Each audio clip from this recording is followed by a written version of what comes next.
નમસ્કાર, ધર્મલોકમાં આપનું સ્વાગત છે. હું છું કૃષ્ણા. દર્શક મિત્રો, જ્યારે સીતાજીનું અપહરણ થયું ત્યારે ભગવાન રામને સીતાજી સુધી પહોંચાડવામાં ઘણા બધા પાત્રોએ ભૂમિકા ભજવી હતી. તે પછી જટાયુ હોય, માતા શબરી હોય કે પછી સુગ્રીવ, આ પાત્રો કેવા હતા, કેવી રીતે ભગવાન રામના જીવનમાં આવ્યા તે જણાવીશું. સાથે જ જાણીશું ભગવાન રામના જન્મનું કારણ, તેમની બહેન શાંતા વિશે અને સાથે જ દર્શન કરીશું ડાંગમાં આવેલા સબરી ધામના ધર્મલોકમાં.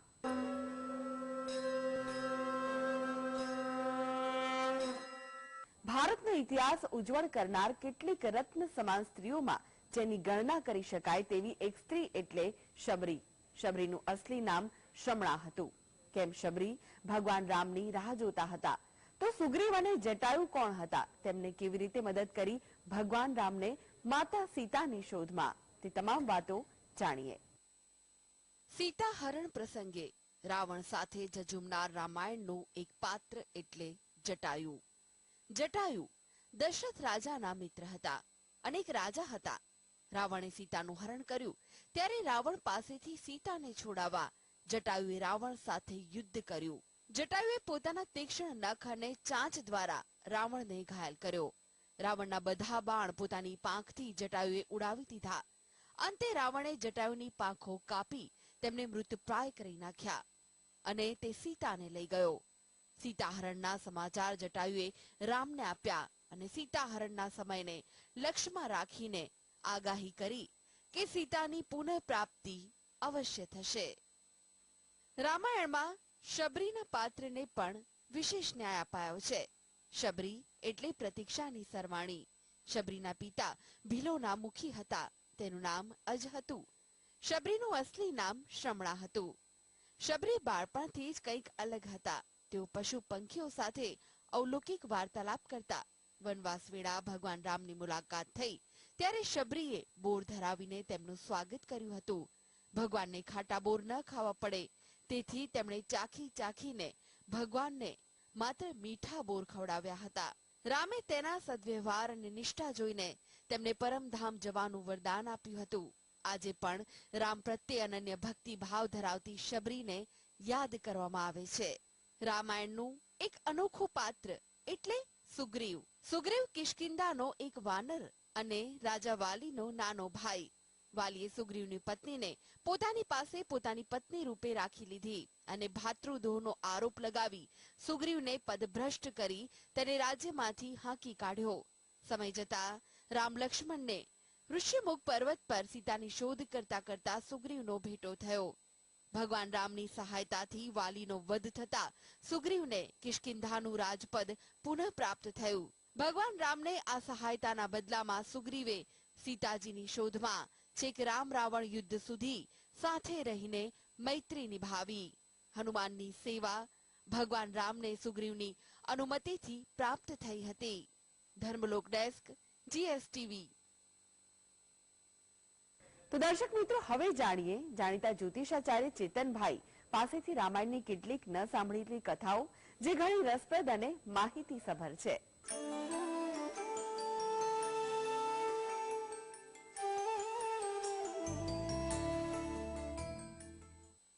ભગવાન શ્રી રામના મોટા બહેન શાંતા, તેમની કહાનીમાં આગળ ઘટના એવી બની. મહારાજ દશરથે પોતાના મિત્ર રાજા રોમપદને વિધિવત રીતે ગોદ આપી દીધી. રાજા રોમપદ પોતાની મહારાણી સાથે શાંતા નામની આ કુંવરીને લઈ પોતાની પુત્રી બનાવી પોતાના રાજ્ય અંગ પ્રદેશ પાછા આવી ગયા અને પોતાનું રાજ કરવા લાગ્યા. આ દીકરીના અંગ પ્રદેશમાં પહોંચવાથી ત્યાંની પ્રજા ખૂબ ખુશાલ થઈ ગઈ. રાજા રોમપદનો પણ આનંદનો પાર ન રહ્યો. તેમણે પણ પોતાના નગરજનોને પોતાના રાજ્યમાં અનેક અનેક ઉપહારો આપ્યા, અનેક અનેક ભેટ સોગાદો આપી.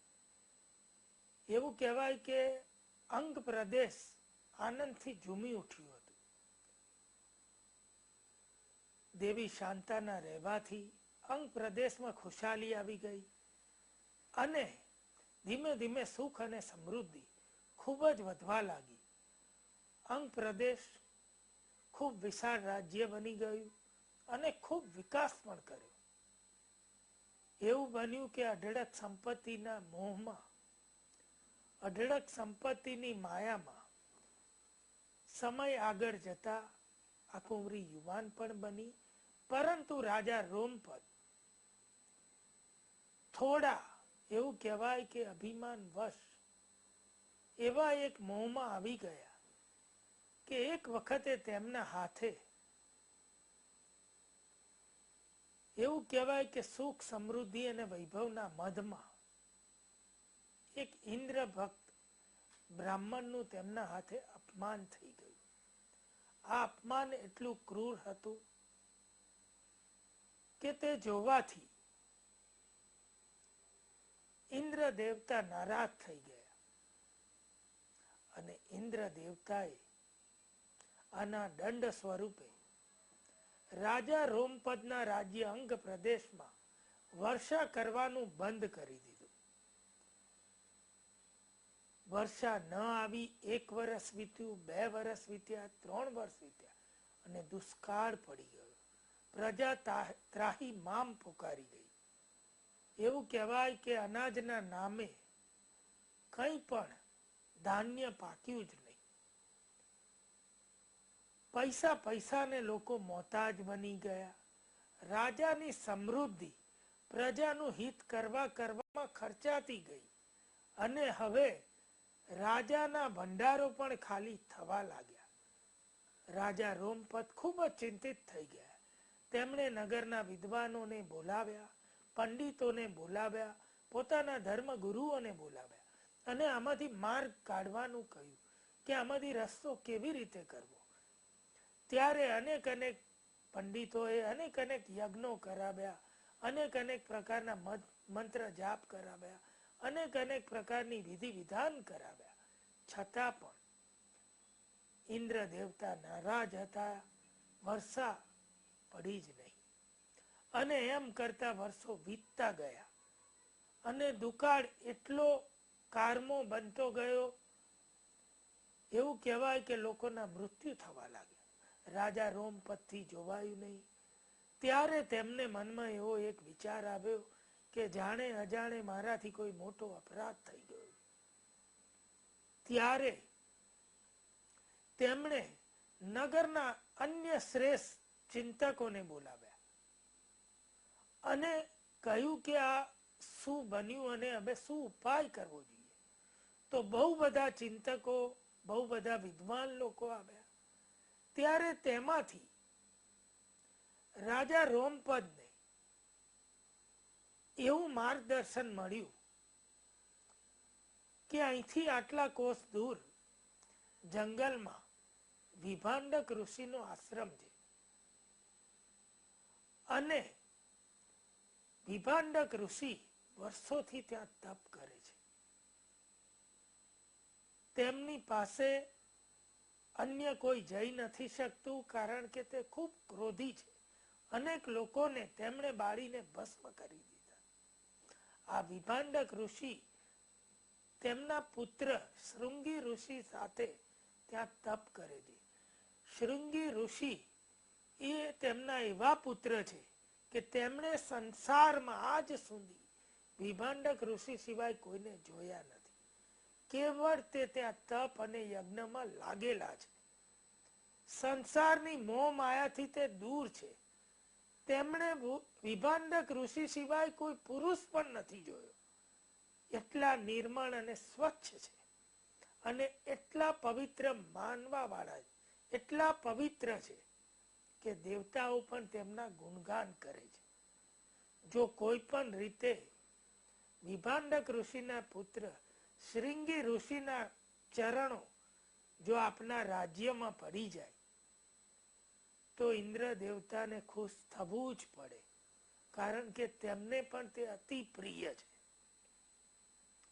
આપ કંઈ પણ ઉપાય કરી અને શૃંગી ઋષિને આપના અંગ પ્રદેશમાં લઈ આવો. ત્યારે રાજા રોમપદને આ વાત યોગ્ય લાગી. તે તેમના શ્રેષ્ઠ મંત્રીઓ સાથે વિભાંડક ઋષિના આશ્રમે પહોંચ્યા, પરંતુ વિભાંડક ઋષિનો ક્રોધ સૌ જાણતા હતા. બળીને ભસ્મ કરી દે છે એટલા તે ક્રોધી છે.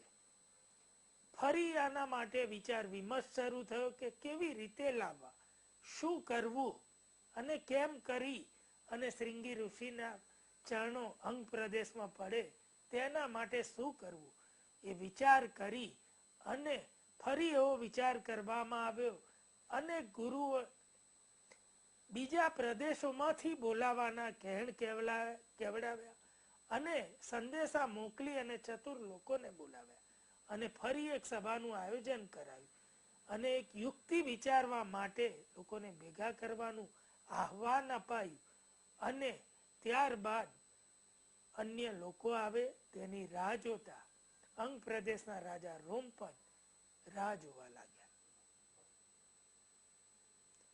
શ્રીંગી ઋષિ કેવી રીતે અંગ પ્રદેશ આવ્યા, શું વિચાર થયો, કઈ યુક્તિ ગોઠવાઈ અને શ્રીંગી ઋષિ અંગ પ્રદેશ આવ્યાથી વર્ષા કેવી રીતે થઈ, આ બધું આપણે જાણીશું આગળની વાતમાં.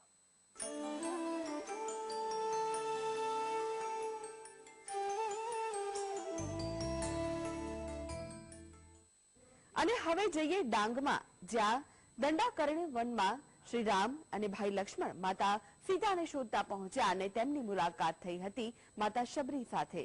તો ચાલો દર્શન કરીએ શબરી ધામના. ભગવાન શ્રી રામની જન્મભૂમિ અયોધ્યા ખાતે નવનિર્મિત મંદિરની ભવ્યાતિ ભવ્ય પ્રાણ પ્રતિષ્ઠાની તડામાર તૈયારી ચાલી રહી છે.